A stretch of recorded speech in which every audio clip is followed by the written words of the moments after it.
Hey there, folks. Welcome to Spectrum Pulse. We talk about music, movies, art, and culture.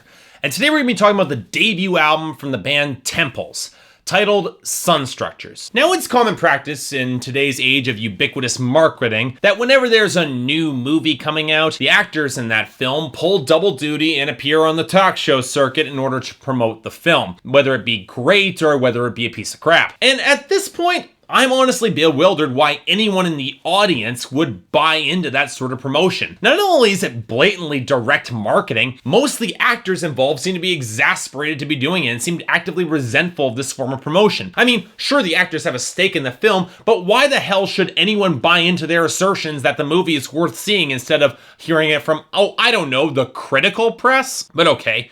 Let's take this a step further. What happens when you get celebrity endorsements for acts where there's no connection between the celebrity and the act whatsoever? Well, for me to place any sort of stock in that kind of endorsement, I'd argue it comes down to the expertise in that particular field that said celebrity brings to the table. Now, for instance, I got a comment back when I reviewed Young the Giant's not particularly good album, Mind Over Matter, that my opinion was somehow invalid because Morrissey really liked the album. And on the face of it, that's kind of a hard argument for me to actually beat. I mean, Morrissey is a critically acclaimed musician with decades in the industry, widely held to be quite influential, so why shouldn't his opinion be held up higher than mine? Well, I could easily point out the long list of things that Morrissey likes that are garbage, and the even longer list of things that Morrissey hates that really aren't worth hating, all things considered. But instead, I'm going to take the high road and talk about a debut album endorsed by a member of the Smiths that I can actually tolerate. Now, this brings us to Sun Structures by the band Temples, a psychedelic rock act that has been acclaimed by Johnny Marr of the Smiths and Oasis frontman Noel Gallagher as one of the best new bands in England. That's high praise, coming from two of the most influential names in English rock in the past 30 years. But even on that note, I gotta admit, I was really skeptical about this. After all, celebrity endorsements might be indicators of quality on a roughly defined scale, but everybody's got different tastes, and I'm not gonna be a hypocrite and parrot the praise of legends without giving the band an evaluation myself and discovering why I might like or dislike the band outside of additional press. So, on that note, I took a look at their debut album, Sun Structures. What did I think? Well, quite frankly, I dig the hell out of this album, and Sun Structures by Temples is a phenomenally strong debut record. But on the other hand, I know exactly why they aren't getting any more airplay, so I'm not nearly as angry as Noel Gallagher on that front. Because Temples, as an act, well, let's call it like it is, shall we? Temples is a band that would not sound out of place in the slightest in the late 60s, early 70s psychedelic rock scene. From the production, to the instrumentation, to the vocals, to the very cryptic lyrics. Some will brand the band a throwback to that wonderful time in rock music over 40 years ago. And you know what? It'd be kind of hard for me to come up here and argue against that. And immediately, I can see the critical reaction being split between those who have a nostalgic fondness for the act and who will embrace the band regardless of actual quality, and then the group who will castigate the band for mimicking an earlier sound and not innovating sonically in the same way. Now, for me, I tend to take a middle path when it comes to acts who call back to the past, and that comes with identifying what would have made this band distinctive if they released this album over 4 decades ago. Requires a little bit more music history knowledge, at least in this case. Because, to be completely honest with myself, I'm a real sucker for good psychedelic rock, especially from this time period, and I can't deny that Temples just nails the sound damn near perfectly. The hollow, booming drums, the menacing snarl of the bass, the squeal and chintz of the organs and keyboards, the wide breadth of well-chosen guitar tones,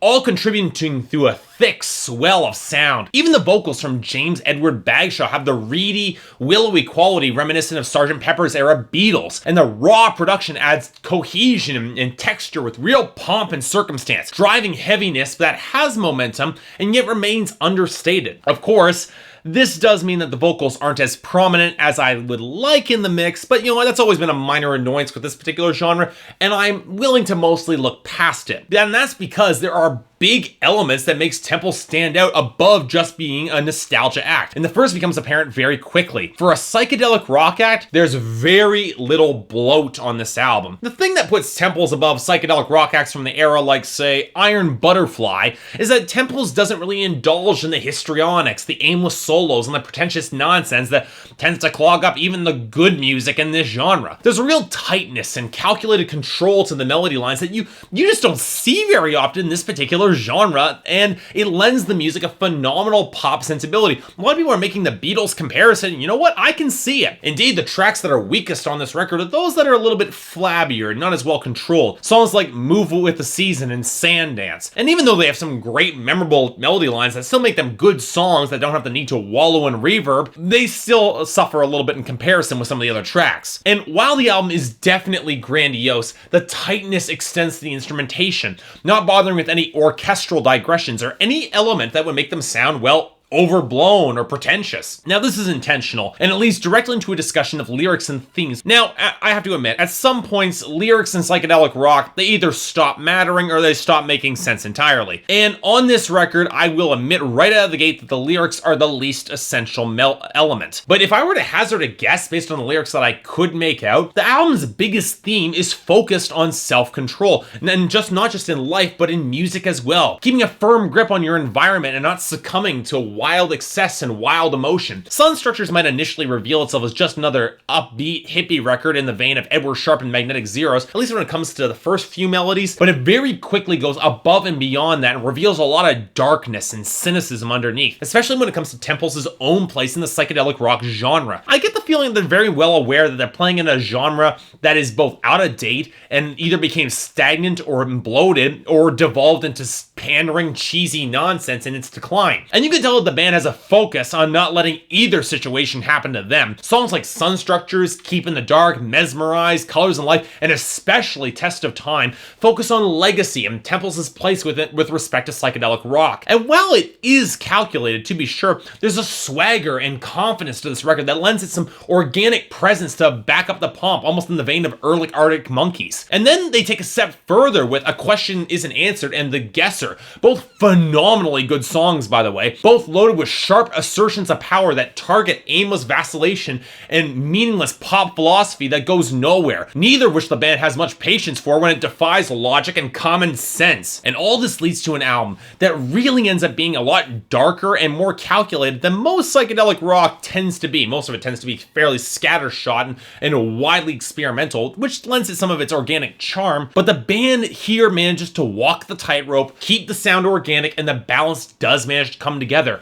It's an album that adopts a noir atmosphere as a light musical motif throughout the album, slinky and muted and kind of sexy in a twisted way, but it works incredibly well because the swaggering heroes of that genre, they had to have self-control or they'd be destroyed by the chaos of the world around them. The Sun Structures of this album are less temples to sun gods, but abodes where the band can stay away from the overloaded swirl of their genre and impose some vestige of control, all while maintaining the same trappings and genre aesthetics that makes them popular. And the bizarre and kind of wonderful thing is that I don't find this album insincere in the vein that some psychedelic rock like from MGMT can be. The band makes it fairly evident that they're content to bide their time in the dark and react only when necessary, to make carefully measured decisions and do it intelligently. And Bagshaw's vocals toe the balance between earnestness and acerbic observations, all with the hard-edged confidence to really back it up into a truly rewarding experience. So, in other words, if you can't tell, I love this album for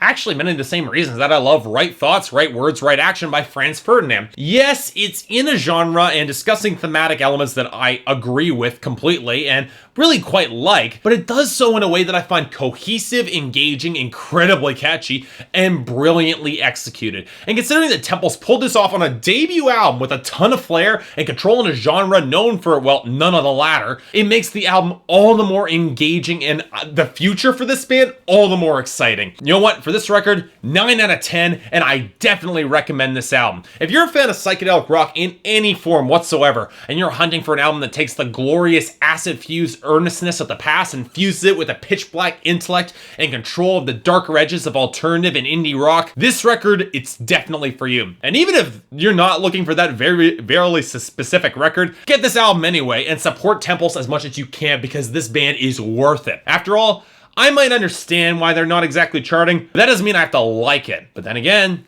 in an era where the Arctic Monkeys actually managed to lodge a song on the Billboard Hot 100 as we speak, we might just have a chance to change that paradigm. So check these guys out. So yeah, thanks a lot for watching. If you'd like to like and subscribe, I'd be more than grateful.